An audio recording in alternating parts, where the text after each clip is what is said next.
Hola, hola, buen día, ¿me están escuchando? Sí, doctor. Perfecto, doctor, buen día. perfecto. En primer lugar, quería avisarles de que ya han escogido su grupo los auxiliares, después que les tomé el examen, ya ayer han escogido los grupos y les voy a avisar los nombres y los apellidos, ya muchos deben saber de fisiología. Ya han estado conmigo también en los años anteriores. El grupo D1, el auxiliar es Antonio Darío Batista Ortiz. El D2, el nombre es, perdón, el D3, Uber Gutiérrez Molina. Y el D2 es Talía Claro Marca. ¿Ya? Entonces, los auxiliares de... Y a ver, por favor, Noemí Rodríguez, cierre su micrófono. Noemí Rodríguez, Ya, doctor. ya, por favor. Ya, entonces, ese grupo D, ¿no? El grupo F son los mismos auxiliares, pero cambian de grupo. Para el F3, Batista, Antonio Darío Batista. Para el F2 es Uber Gutiérrez. Y para el F1 es Talía Claros Marca. ¿Ya? Entonces ya están sabiendo, ellos ya van a programar también sus clases virtuales de práctica. Y yo también quería avisarles de que yo voy a programar mis clases virtuales también de práctica para que comencemos ya la próxima semana.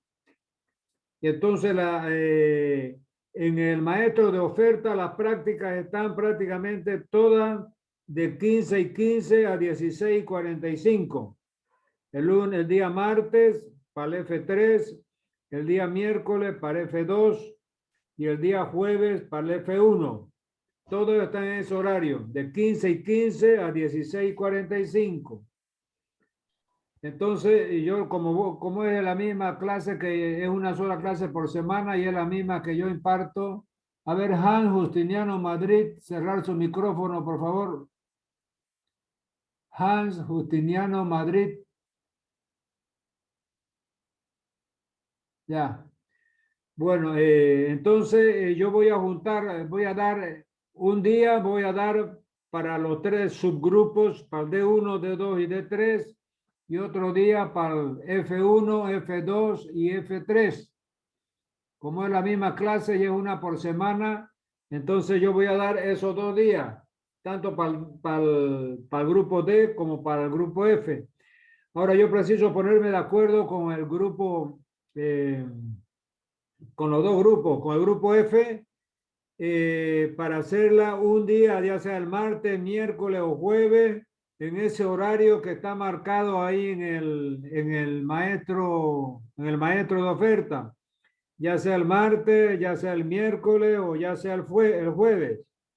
Entonces, yo tengo que saber si pueden, porque si es el día martes, está marcado para el F3, ese mismo horario, eso no tendría problema. Si es el miércoles, está marcado para el F2, ese no tendría problema. Si es el jueves, sería para el F1, ese no tendría problema. Entonces, tenemos que llegar a un acuerdo de qué horario en esas 3 tardes es el más conveniente y es el que es posible para que puedan asistir los alumnos del grupo F a las clases prácticas virtuales conmigo una vez por semana. ¿Ya? Lo mismo voy a hablar con el grupo D también. El grupo D no tengo mayores problemas porque hay dos que están en el mismo día y es solamente uno el que hay que combinar bien. Entonces ustedes lo ven bien eso. Si está en condiciones ya me avisan para que podamos programar a partir de la próxima semana también las clases prácticas para fisiología. ¿Está ok? Sí, doctor. Muy bien. Entonces vamos a comenzar la clase.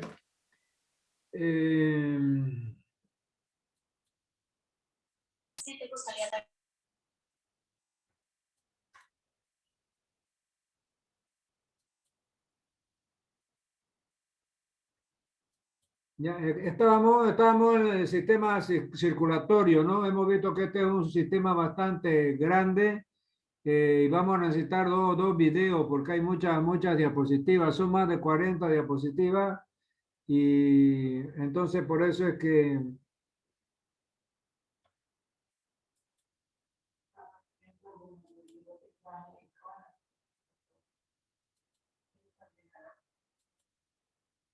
muy bien, aquí tenemos ya el coso. Muy bien, quedamos ahí, ¿no? No sé si se recuerdan ustedes. ¿Estuvieron en las clases o estaban de parranda ustedes? Les había explicado yo la famosa Sí, fuerza. ahí quedamos, doctor. Sí, las famosas fuerzas de Starling, ¿no es verdad? Fíjense que este cuadro yo lo hice especialmente para que entiendan esa dinámica de la salida y entrada, o sea, salida de nutrientes y la entrada de sustancias de desecho del capilar hacia el intersticio y del intersticio hacia el capilar. Le decíamos que son 4 las fuerzas de Starling. Vamos a repetir esa partecita nomás para entrar en tema, ¿ya?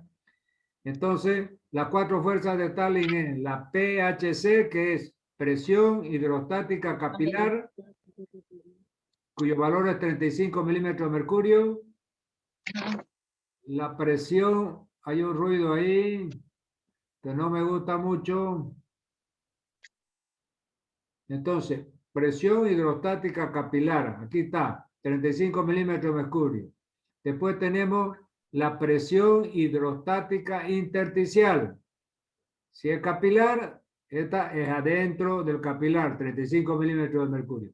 Si esta aquí también es hidrostática intersticial, o sea, es del intersticio, es 0. Presión oncótica capilar, de acá de adentro, dado por las proteínas, 28 milímetros de mercurio. Presión osmótica intersticial, 3 milímetros de mercurio. Y yo les decía que el sentido de esa fuerza es exactamente como está en la flecha.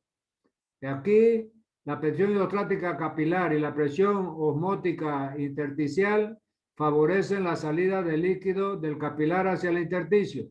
La presión hidrostática intersticial, que es 0, la presión oncótica capilar, que es 28, favorecen la entrada del líquido del intersticio hacia el capilar. Muy bien, hasta ahí llegamos. Vamos a seguir. Aquí tenemos regulación de la circulación. Habíamos visto que, como estamos en aparato circulatorio, hemos visto todo el mecanismo de la microcirculación con las arterias, arteriolas, metaarteriolas, esfínteres precapilares, de las venas y vénulas, ¿no es verdad? Entonces ahora estamos yendo ya a cómo se regula esa circulación, tanto la microcirculación como la macrocirculación, ¿no? Fíjense que hay una regulación local y hay una regulación central. ¿Qué quiere decir? Hay mecanismos locales, vamos a subir esto, hay mecanismos locales de regulación, o sea, el propio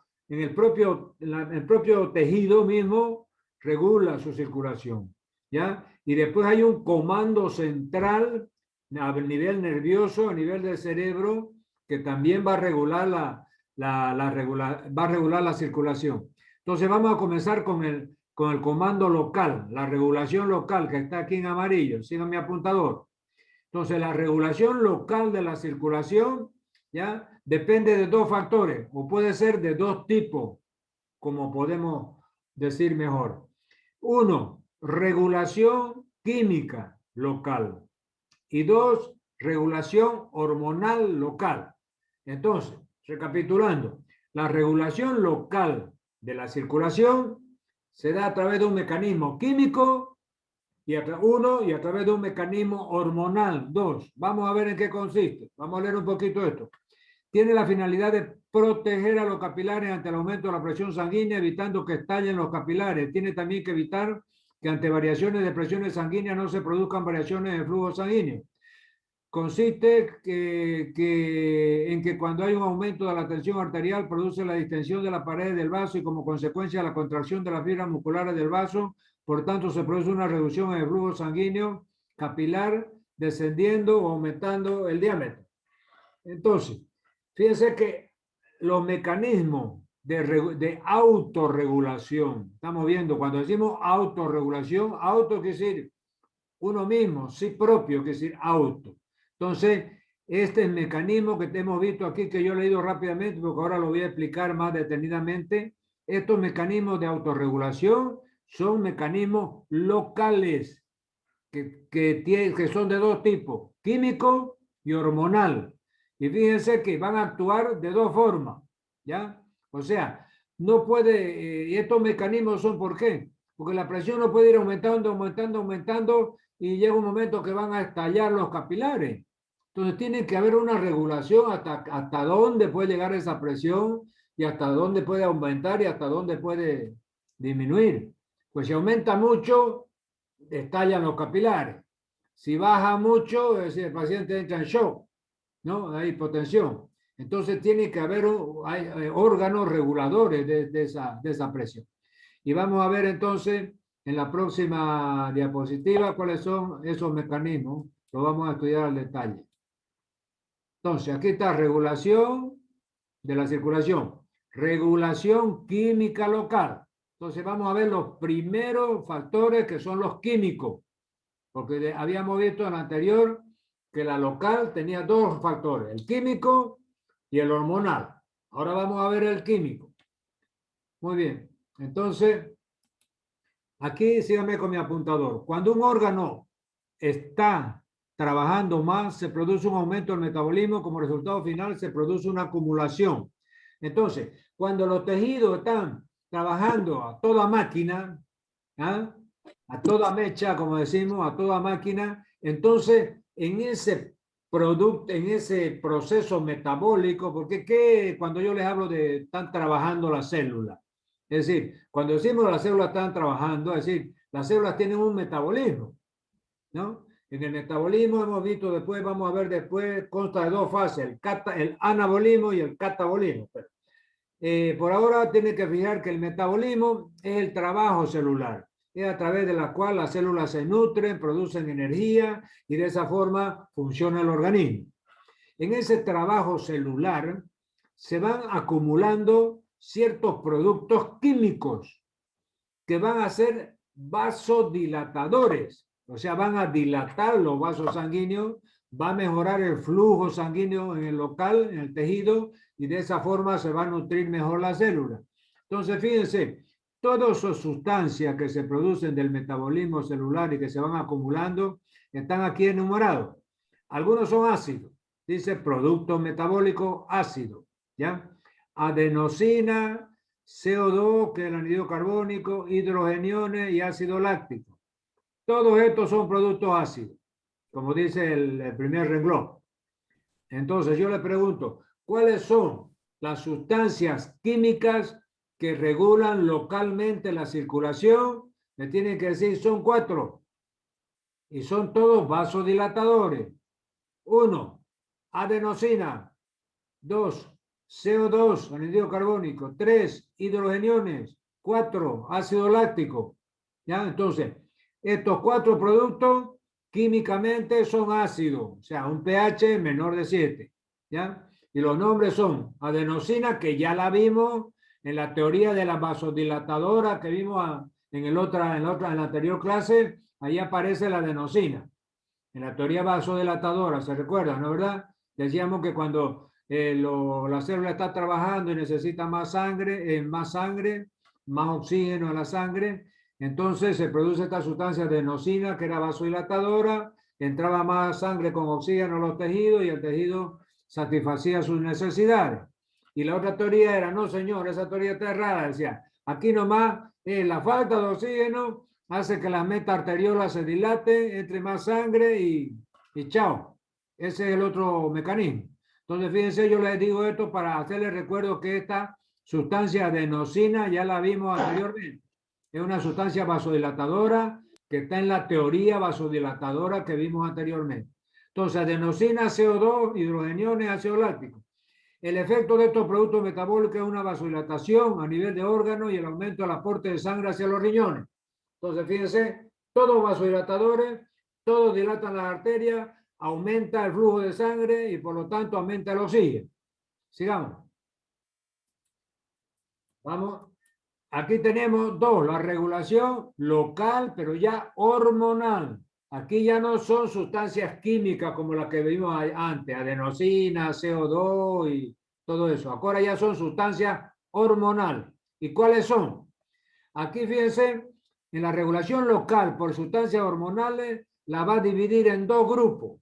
Hay sustancias hormonales que son vasoconstrictoras, o sea, cierran el vaso, y más adelante vamos a ver que hay hormonas que son liberadas aquí y son vasodilatadoras. O sea, el mismo efecto que los anteriores, que eran vasodilatadores, pero eran productos químicos. Estos son productos hormonales. Entonces, entre las sustancias hormonales que regulan localmente la circulación sanguínea, entre los vasoconstrictores tenemos lo siguiente. Uno, adrenalina y noradrenalina. ¿Ya? Entonces la adrenalina y noradrenalina son vasoconstrictores, cierran la luz del vaso, por lo tanto disminuyen la llegada de sangre y oxígeno a los tejidos. Aquí está, noradrenalina actúa sobre los receptores alfa y produce vasodilatación y adrenalina también. Pero fíjense que ambos, ahorita no vamos a entrar mucho en estos detalles porque esto es farmacología, esto yo lo doy en la materia de farmacología al detalle.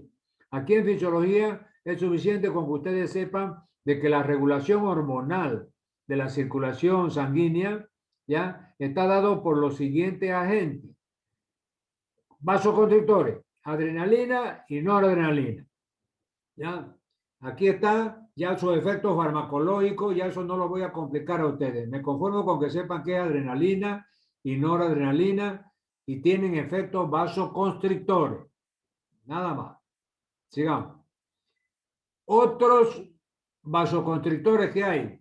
Fíjense, además de esos dos que ya vimos, adrenalina y noradrenalina, está la angiotensina, la vasopresina, hormona antidiurética también, tiene dos nombres, vasopresina, esta que está en rojo, voy a poner mi apuntador para que ustedes no se pierdan. Entonces, otras tres hormonas que son también vasoconstrictoras es la angiotensina, la vasopresina, que es lo mismo que hormona antidiurética. Esta vasopresina u hormona antidiurética es producida por la neurohipófisis. Ustedes no sé si se recuerdan de anatomía, es decir, la hipófisis anterior segrega 6 hormonas y la hipófisis posterior segrega 2 hormonas. Entre esas 2 hormonas que segrega la hipófisis posterior está la vasopresina o antidiurética. Entonces tenemos angiotensina, vasopresina y serotonina. Estas tres hormonas son también vasoconstrictoras, ¿ya? Angiotensina, vasopresina y serotonina. La angiotensina, fíjense, es un potente vasoconstrictor arteriolar, circula en la sangre de forma inactiva como angiotensinógeno y se transforma en angiotensina en forma activa. Eso después vamos a ir viéndolo. Porque esta angiotensina está como angiotensinógeno, después pasa angiotensina 1, después pasa angiotensina 2, eso lo vamos a ver en fisiología. Lo que ahora tienen que saber es que un vasoconstrictor que se libera para regular el flujo local entre las hormonas es angiotensina, el otro es vasopresina y el otro es serotonina. Sigamos. Ahora vamos a ver las sustancias hormonales que son vasodilatadoras. Entonces, recapitulando, las sustancias hormonales que eran vasoconstrictoras eran noradrenalina, adrenalina. Después vimos hormona antidiurética, después vimos serotonina y después vimos la angiotensina. O sea, hemos visto 5 hormonas que eran vasoconstrictoras. Ahora vamos a ver 3 hormonas que son vasodilatadoras. ¿Y cuáles son?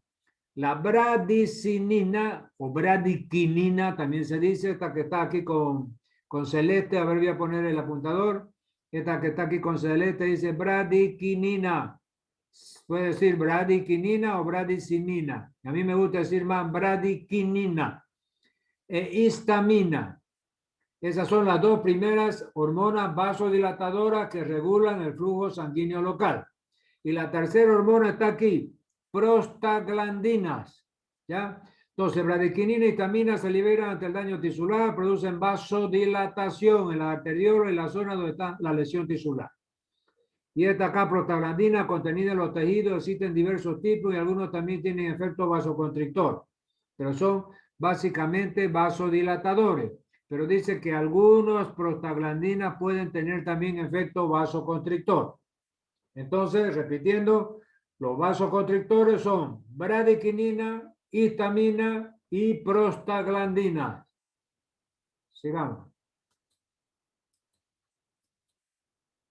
Regulación central o nerviosa de la circulación. Entonces ya hemos acabado la regulación local, que puede ser a través de productos químicos y a través de productos hormonales. A través de productos químicos habíamos visto que era la adenosina, el CO2 y todo eso. Y entre los hormonales habíamos visto que algunos eran vasoconstrictores como adrenalina, noradrenalina, después la antidiurética, etcétera, ¿no? Y después ahora vamos a ver ya la regulación central o nerviosa de la circulación. Fíjense que esa regulación central, ¿ya? Aquí está regulación central, voy a poner mi apuntador. Se subdivide en 3 peldaños. Fíjense, hay como en 4 peldaños, 4 niveles. Fíjense que el nivel más superior de esta regulación central está localizado en los centros superiores del cerebro. Entonces, centros superiores del cerebro. Y más específicamente, ¿dónde? Corteza cerebral e hipotálamo. Entonces, ahí está, en esa pirámide, el pico de la pirámide. La regulación central más superior es en los centros superiores del cerebro y específicamente lo que está en rojo aquí, corteza cerebral e hipotálamo. Después, abajo de esos centros superiores del cerebro están los receptores de presión. Ya vamos a ver que hay unos elementos en el organismo llamados receptores de presión o varoreceptores. Varo es presión. Entonces son llamados varoreceptores. ¿Y dónde se localizan anatómicamente? Fíjense que estos varoreceptores o receptores de presión se localizan en el seno carotídeo y en el callado de la aorta, arco aórtico. Ya ustedes, si se acuerdan de anatomía, tienen que saber dónde están estas dos estructuras. El seno carotídeo está donde se bifurca la carótida primitiva, se bifurca en dos, en carótida interna y carótida externa. Forma como una Y, como una Y. ¿Ya? Ahí mismo, donde están esas dos extremidades de la I, ahí se llama seno carotídeo. Y el callado del aórtico, bueno, es donde la aorta hace un arco, ahí se llama callado aórtico. Entonces, ahí están los receptores de presión. Después más abajo tenemos los quimiorreceptores. Estos quimiorreceptores van a reaccionar a ciertos productos químicos, variaciones, por ejemplo, en el pH, ¿no? Por eso se llaman quimiorreceptores. Varían con la concentración de oxígeno, con la concentración de CO2, de potasio, etc. Entonces, estos se encuentran localizados en el glomus carotídeo y en el glomus aórtico. Fíjese, exactamente en el mismo lugar donde están los varoreceptores, que es seno carotídeo y arco carotídeo, ahí también es llamado glomus carotídeo y glomus aórtico. Ahí están los varoreceptores, que están en verde, y están los quimiorreceptores, que están en celeste. ¿Ya? Entonces, varoreceptores, receptores de presión. Quimiorreceptores, receptores químicos. Y por fin, en forma más periférica, más abajo, está el centro respiratorio, que se haya localizado en el bulbo raquídeo. Entonces, fíjense que esa circulación tiene 4 peldaños. ¿ya? Yendo desde el más abajo hasta el más arriba, desde el más inferior hasta el más superior, tenemos el centro respiratorio en el bulbo, tenemos los quimiorreceptores en el callado aórtico y en la bifurcación de las carótidas, seno carotídeo, los receptores de presión igual, callado aórtico y seno carotídeo, y los centros superiores que están en la corteza cerebral y el hipotálamo. ¿Ah? Muy bien. Vamos a ver aquí la circulación. Bien, el centro circulatorio está localizado en el bulbo raquídeo, es cerca del centro respiratorio. Es un centro vital. La regulación tiene lugar gracias al simpático y parasimpático. Entonces, acá nos está hablando que este famoso centro respiratorio que está aquí, en la parte más inferior, en el bulbo raquídeo, es decir, se regula a través, o sea, se estimula o se inhibe a través del simpático y parasimpático. ¿Qué quiere decir? El sistema nervioso autónomo, que está formado por simpático y simpático, parasimpático y simpático, es el encargado a través de ese centro respiratorio de regular también la circulación. Sigamos. Aquí tenemos entonces ya presión arterial. Fíjense que este tema que lo estamos dando en circulatorio, teóricamente, pero también lo vamos a ver en la parte de las prácticas. En la guía práctica hay un práctico que es presión arterial. Entonces, fíjense que por eso es que es importante que nosotros comencemos primero con la parte teórica para que tengan algún conocimiento de algo y después comenzamos con las prácticas. Ya vamos a comenzar de la próxima semana. Y ahí vamos a comenzar probablemente con presión arterial, corazón y así ya viene en la guía. Ahí en la guía ustedes van a ver secuencialmente vamos a seguir la guía de trabajo práctico. ¿Ah? En esos trabajos prácticos yo les voy a dar en forma virtual el práctico de presión arterial, por ejemplo. Voy a hablar todo de presión arterial, toda la parte clínica, es decir, qué es la presión arterial, cuáles son los valores, cuándo hay patologías arteriales, cuándo está alta, cuándo está baja, es decir, cuáles son las enfermedades que trae la presión arterial, cuál es el tratamiento, cómo hay que prevenir, o sea, toda esa parte, cómo se tira la presión arterial, o cuáles son los distintos aparatos de presión arterial. Y ya con el auxiliar, seguramente él va a hacer hincapié en la técnica, ese cómo se pone el manguito, cómo se lo aprieta, qué tornillito se aprieta, cuántas gotitas de reactivo hay que poner en otro práctico, cuánto tiempo tiene que estar en la centrífuga. O sea, esa es la parte operativa, esa es la parte, es decir, que está en el programa, hay que saberlo también, pero para el examen, lo que a mí me interesa es que ustedes sepan la parte, el enfoque clínico. O sea, ¿para qué les sirve a ustedes saber tomar la presión? ¿Para qué? ¿Para qué les sirve a ustedes hacer un electrocardiograma? ¿Para qué les sirve a ustedes hacer una espirometría? ¿Para qué les sirve a ustedes hacer un hemograma completo? ¿Para qué les sirve a ustedes hacer un conteo de glóbulos rojos, glóbulos blancos, hacer un test de embarazo, etcétera? O sea, la relación de la fisiología con la clínica. Es esa la utilidad de la fisiología. Saber cómo funciona el organismo para saber diagnosticar las enfermedades. ¿La verdad? Ahora, también tiene que saber cuántas gotitas hay que ponerle, cuánto tiempo hay que estar en el horno, cuánto tiempo en la centrífuga, pero como le digo, eso para mí es secundario. Para mí lo prioritario, primario, es el enfoque clínico de la fisiología. Muy bien, entonces, ¿cómo podemos definir la presión arterial? La presión arterial o tensión arterial es la presión que ejerce la sangre contra la pared de las arterias. Esta presión es imprescindible para que circule la sangre por los vasos sanguíneos y aporte el oxígeno y los nutrientes a todos los órganos del cuerpo para que puedan funcionar. Entonces, si yo le llegara a preguntar, a ver, defíname qué es presión arterial. Muchas veces yo hago esas preguntas en los exámenes finales, orales y escritos, y no saben. Entonces, aquí está la definición. Es decir, es la fuerza que ejerce la sangre contra la pared de las arterias. ¿Ya? Y vamos a ver cuáles son los valores. Entonces, factores que regulan la presión arterial. Bueno, los valores de la presión arterial están más adelante. Ustedes saben que hay una presión arterial máxima de 120 milímetros de mercurio y mínima de 80 milímetros de mercurio. La máxima se llama sistólica y la mínima se llama diastólica.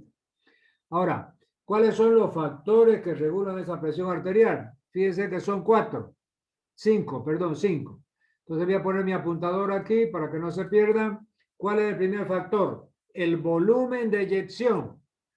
¿Cuál es el volumen de eyección? O sea, los ventrículos eyectan, o sea, lanzan, o sea, vacían, ¿no es verdad? Un cierto volumen de sangre en cada latido. Entonces, si ese volumen de sangre que cada ventrículo lanza a la circulación, lanza a la arteria, es decir, el ventrículo izquierdo va a lanzar, es decir, a la aorta, y el ventrículo derecho va a lanzar a la pulmonar, ¿ya?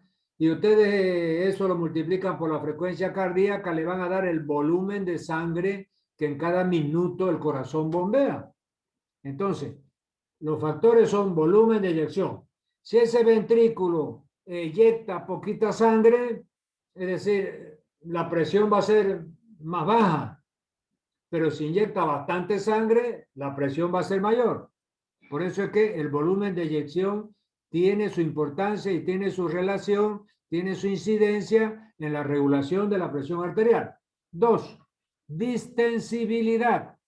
Fíjense que este concepto que está en amarillo de distensibilidad es la elasticidad que tiene la pared arterial. Ya si ustedes se acuerdan de anatomía, la arteria tiene 3 capas, ¿no es verdad? La capa más interna, que es el endotelio, la capa media, que es muscular, muscularis mucosae, se dice en latín, terminación AE se pronuncia como E, se debe pronunciar muscularis mucosae y se escribe mucosae, ¿no? Bueno, entonces, y la capa más externa, es decir, que es decir, es la capa que prácticamente envuelve externamente la arteria, la capa periférica. Entonces, la capa más distensible y la capa más elástica es la capa media, la capa muscular. Entonces, eso permite que durante la sístole se llene la arteria y se alargue, o sea, se haga más ancha, y al comprimirse en la sístole, es decir, vuelve a su posición normal. Entonces, es como el elástico. La distensibilidad es parecida a la elasticidad. Entonces, ese es el segundo concepto. ¿Qué quiere decir? Que la pared arterial, al llenarse, se distiende. Al vaciarse, otra vez se contrae a su estado normal. Tercero, resistencia vascular. ¿Qué quiere decir? Todo el sistema vascular del cuerpo es, si lo comparamos, la misma cosa que el sistema de distribución de agua potable, por ejemplo, aquí de la ciudad.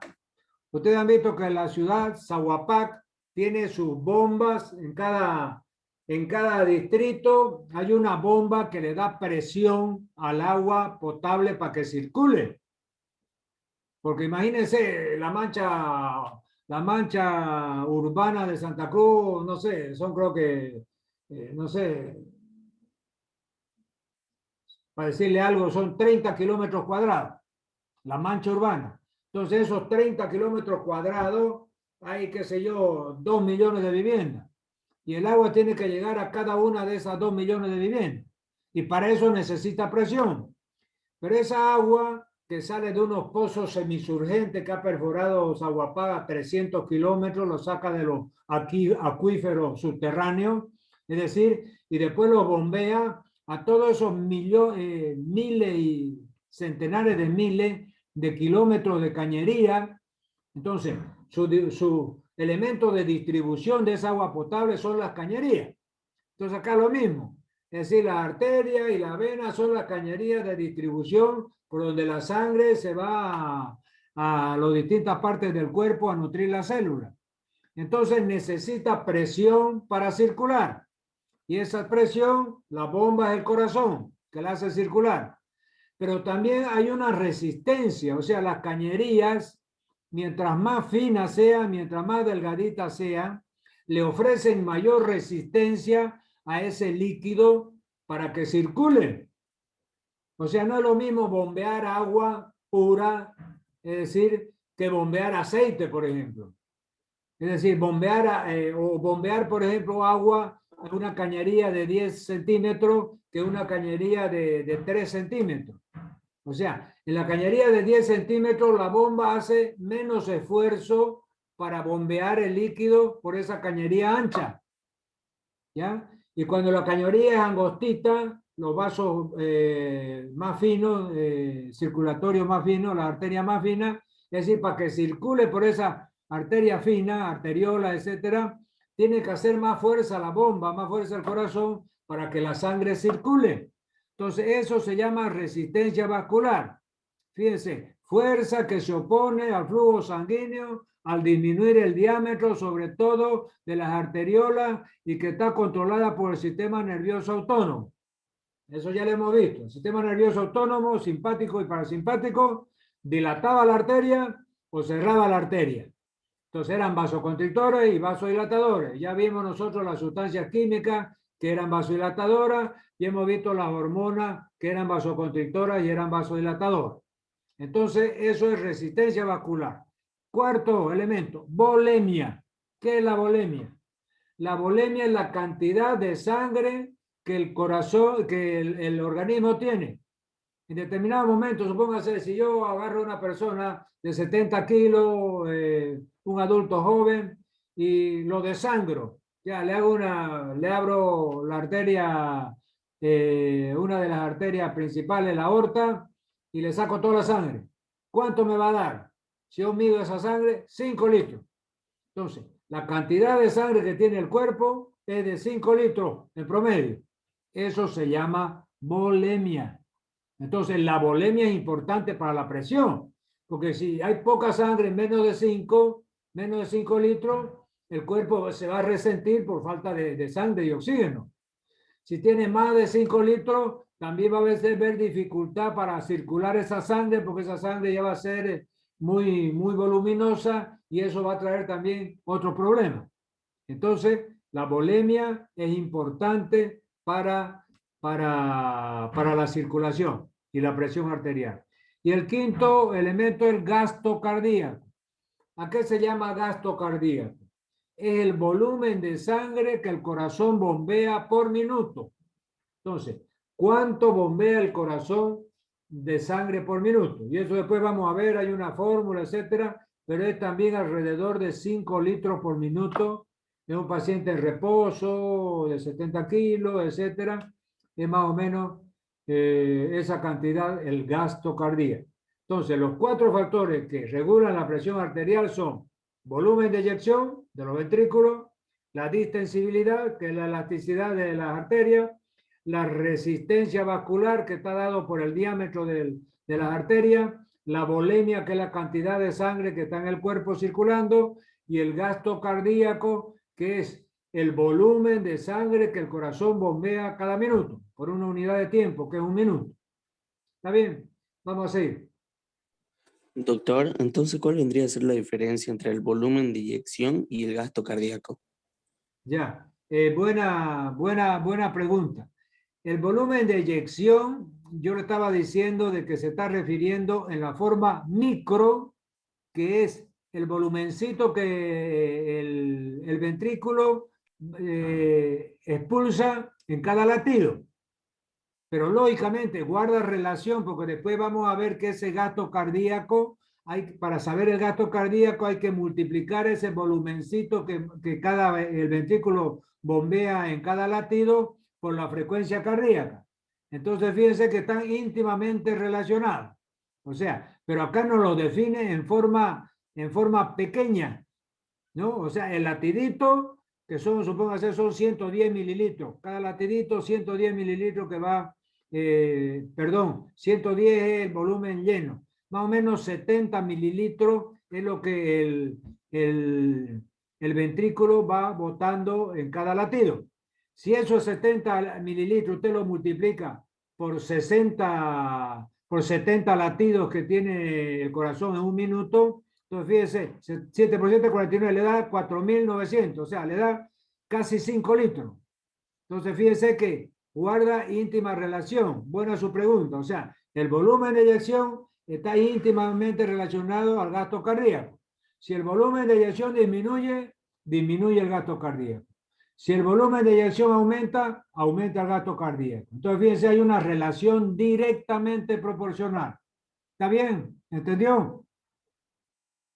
Sí, doctor, quedó claro. Perfecto, perfecto. Muy bien, entonces sigamos.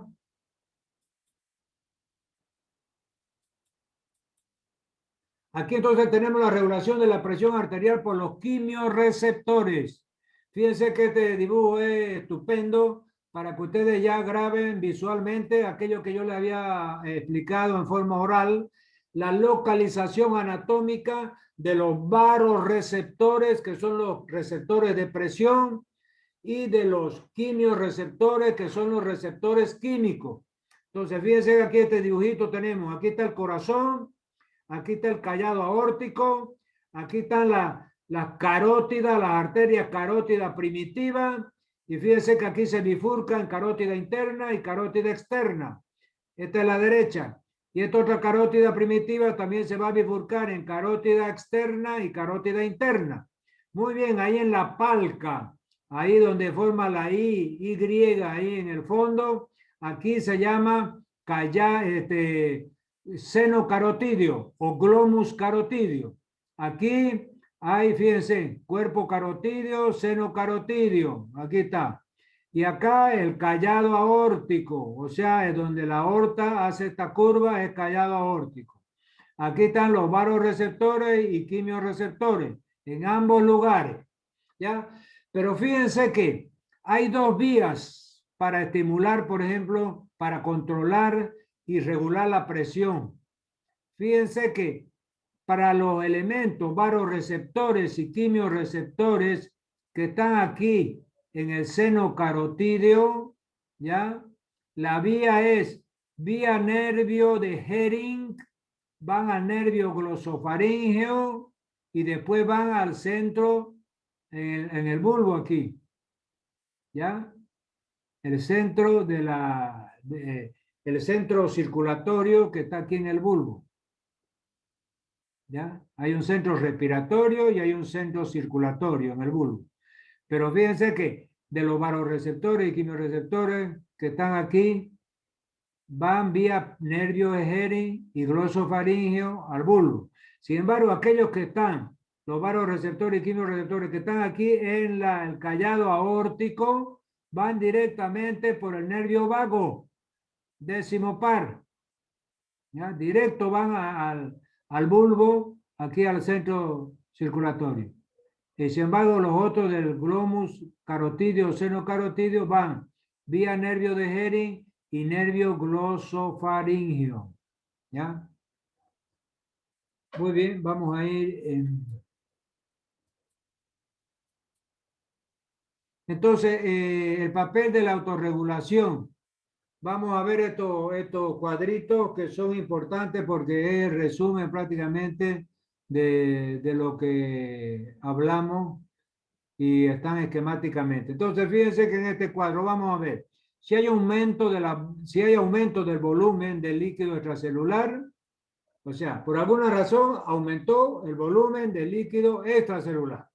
Ustedes se recuerdan del primer tema, de la primera unidad académica, que era medio interno.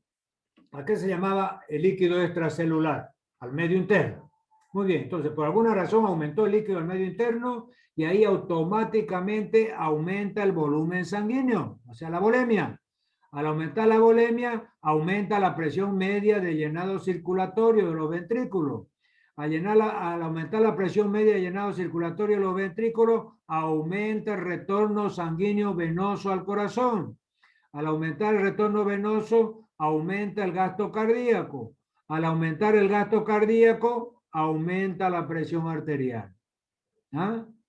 Entonces, fíjense que aquí hay una vía colateral, dice, de autorregulación, aumento de la resistencia periférica total. Eso ya son mecanismos colaterales. Lo importante, por lo menos, que ustedes traten, bueno, ahora es imposible, pero al finalizar el curso ya ustedes van a estar en condiciones porque aquí hay que saber circulatorio, la parte cardíaca, la parte pulmonar, la parte renal y todo.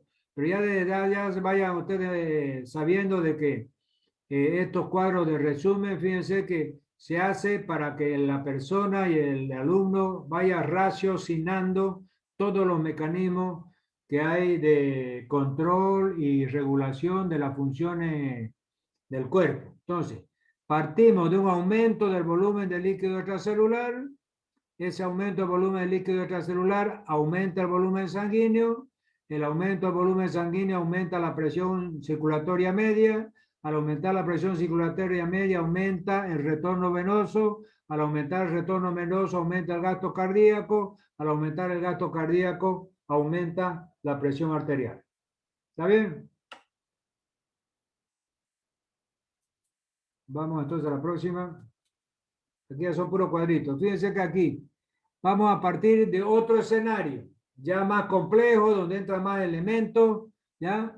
Pero allá habíamos visto que aumentaba la presión, ¿no verdad? Porque aumentaba el volumen. Ahora estamos partiendo de un escenario donde hay disminución de la presión arterial. O sea, todo lo opuesto. Entonces, si hay disminución de la presión arterial, fíjense, el riñón va a segregar esta hormona que se llama renina. Después vamos a ver cuando veamos riñón el sistema renina-angiotensina que llama. Entonces, esta renina va a actuar sobre el angiotensinógeno, que es el precursor de la angiotensina. Entonces, la renina actuando sobre el sustrato de la angiotensina, que es el angiotensinógeno, que aquí no está, ya yo se lo estoy diciendo. Entonces, el angiotensinógeno, esta renina, actuando sobre el angiotensinógeno, que es el precursor, lo transforma en angiotensina 1. Esta angiotensina 1, que es por una enzima convertidora que se llama la enzima convertidora del pulmón, se transforma en angiotensina 2. Y esta angiotensina 2, fíjense, por un lado retiene sal y agua y por el otro lado estimula la producción es decir, se inactiva la angiotensinasa y hay una vasoconstricción. Entonces, no nos vamos a perder mucho con esa flecha colateral roja, pero esta angiotensina 2 tiene dos efectos. De un lado, retiene sal y agua, aumenta la presión. De otro lado, produce vasoconstricción, disminuye la luz de los vasos sanguíneos. Todo eso va a llevar a que aumente la presión arterial. Entonces, este es el mecanismo opuesto al anterior. Cuando estamos en un escenario de que cae la presión arterial, fíjense, de ahí comenzamos, esa caída de la presión lleva a la producción de esta hormona renina por el riñón. Esta renina actuando sobre el angiotensinógeno lo transforma en angiotensina 1. Esta angiotensina 2, por acción de una enzima convertidora del pulmón, se transforma en angiotensina 2. Y esta angiotensina 2, por un lado va a producir vasoconstricción y por otro lado va a retener sodio y agua. Y de esa forma va a aumentar la presión arterial y se va a corregir el proceso. Sigamos, ya eso ustedes también al final del curso van a ser capaces de interpretar un cuadrito de ese, ¿no? Entonces, estos otros son los mismos que hemos visto ya sintetizados en el cuadro grande, ¿no? Regulación a largo plazo de la presión arterial. Eso vamos a verlo primero en detalle y después vemos su interpretación cuando veamos riñón. Bueno, hasta aquí voy a compartir, les voy a poner el chat por si alguien quiere hacer una pregunta escrita. Adelante, los escucho.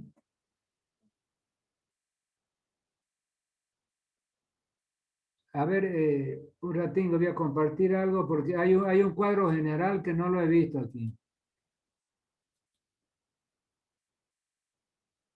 Este de aquí. Aquí está el cuadro genérico, este no lo vi.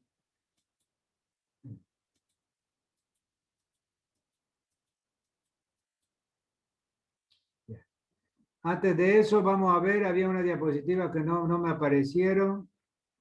Espérese un ratito.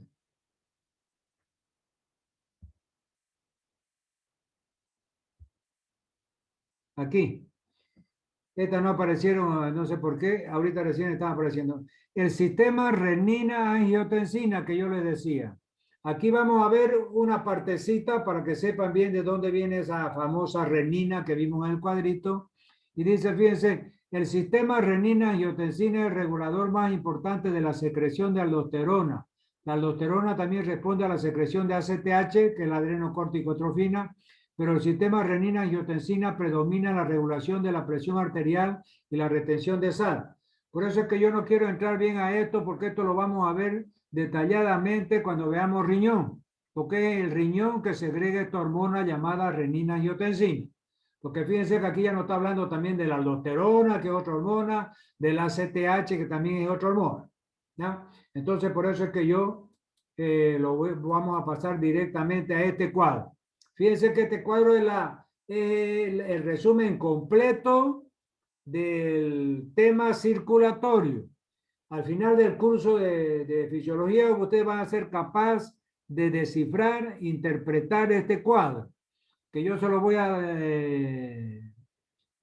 a describir ahorita con el apuntador para que ustedes más o menos vean lo complicado que es el organismo y lo perfecto que es esta máquina.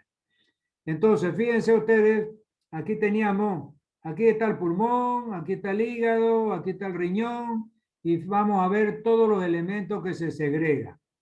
Cuando yo les decía lo siguiente, cuando yo les decía de que caía la presión arterial, la verdad, decíamos, fíjense que el riñón va a producir esta hormona llamada angiotensina. Perdón, el riñón va a producir la hormona llamada renina, que va a actuar sobre la angiotensina 1 y la va a convertir, perdón, que va a actuar sobre el angiotensinógeno. Repetimos entonces. Fíjense que aquí está el riñón. Entonces partimos de un cuadro de hipotensión, ¿ya? O sea, por alguna razón cayó la presión arterial, que era lo que habíamos visto antes. Entonces el riñón, fíjense aquí, va a producir esta hormona que se llama renina. La renina va a actuar sobre el angiotensinógeno, que es el precursor de la angiotensina, que va a ser producido por el hígado. Entonces, fíjense, el hígado produce este precursor llamado angiotensinógeno. El riñón produce esta hormona llamada renina. Esta renina actúa sobre el angiotensinógeno y lo transforma en angiotensina 1. Esta angiotensina 1, por acción de la enzima convertidora producida por el pulmón, se transforma en angiotensina 2. Y fíjense ya, esta angiotensina 2, fíjense los efectos que tiene. Por un lado, por arriba, fíjense, va a aumentar, va a estimular la actividad simpática. O sea, va a segregar adrenalina, no la adrenalina. Por otro lado, fíjense, estimula la reabsorción de sodio, cloro, potasio y retiene agua. O sea, reabsorbe sodio y cloro, excreta potasio y retiene agua. ¿Por qué? Porque aquí va a actuar la aldosterona. Después, fíjense, la corteza de la glándula suprarrenal, aquí está la aldosterona, una de las hormonas que produce la corteza suprarrenal es la aldosterona. Esta aldosterona va a reabsorber sodio y eliminar potasio. Por eso es que está aquí la flechita y aquí está reabsorción de sodio y excreción de potasio. Entonces, y por otro lado, fíjense, esta angiotensina 2 va a desencadenar vasoconstricción arteriolar y va a desencadenar la producción de hormona antidiurética del lóbulo posterior de la hipófisis que yo le decía.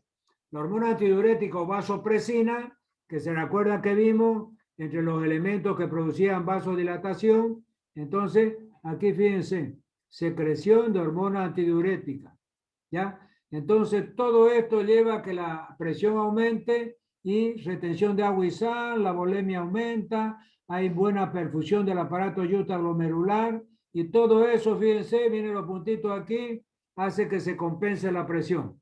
Entonces, la presión se normaliza después que había caído. Muy bien, entonces ese era el resumen que yo quería darle de toda esta unidad académica de aparato circulatorio que ustedes cuando termine el curso, como les decía, van a tener condiciones de interpretar. Muy bien, adelante, si hay una preguntita.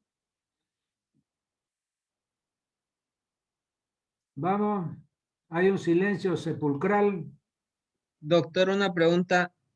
Adelante. En el sistema de renina y angiotensina es cuando se produce lo que se llama hipertensión arterial. No, no, no. La renina y angiotensina, aquí estamos viendo los mecanismos fisiológicos normales. O sea, no estamos yendo todavía a la patología, porque tiene que saber primero lo normal para poder saber cómo es lo patológico, ya, ¿no? Pero de todas maneras, aquí estamos viendo el papel de la angiotensina. El papel de la angiotensina es normalizar la presión en un paciente que está a punto de entrar en shock, que está hipotenso, por alguna razón, o por una razón que se deshidrató, estuvo en la loma de arena 12 horas, se quemó como un camarón, sudó como 5 litros en todo ese tiempo que estuvo quemándose, se deshidrató, cayó su presión. Entonces ahí el organismo, sin que usted lo lleve a ninguna clínica, el propio organismo va a poner en juego sus mecanismos personalísimos y va a comenzar a segregar renina al riñón, a actuar sobre el angiotensinógeno, transformarlo en angiotensina 1, esa angiotensina 1 por acción de la enzima convertidora del pulmón se transforma en angiotensina 2, esa angiotensina 2 por un lado va a producir vasoconstricción y va a disminuir la luz de los vasos y por otro lado va a aumentar la retención de sodio y potasio. Y ahí va desencadenando. Aumenta la secreción de aldosterona y queda configurado todo ese cuadro. Pero aquí estamos viendo es un proceso de regulación normal, ¿ya? En los procesos de hipertensión ya es otra cosa, completamente diferente, ¿ya? ¿Ok? Hola, hola. Sí, doctor, gracias. Otra preguntita.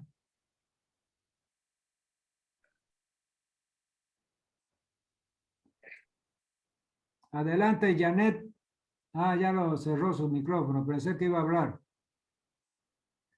Entonces, si no hay más preguntas, estamos quedando por aquí. Después yo voy a subir ya este video como circulatorio 2, ¿no es verdad? Pues como tenía más, era bastante largo, había más de 40 diapositivas, entonces ha sido dividido en dos, ¿no? Entonces hay el circulatorio, la primera parte, circulatorio 1, y este va a ir como circulatorio 2. ¿Está bien? Entonces es importante que en la próxima clase me van a avisar ya para que marquemos los horarios de las clases prácticas y de esa forma ya vayamos avanzando. ¿Ok? Un abrazo a todos, cuídense, nos vemos. Muchas gracias. Hasta Gracias, luego. doctor. Se cuida. Muchas gracias. Chao, Doctor, hasta luego. Carolina, igual. chao, gracias. Hasta luego.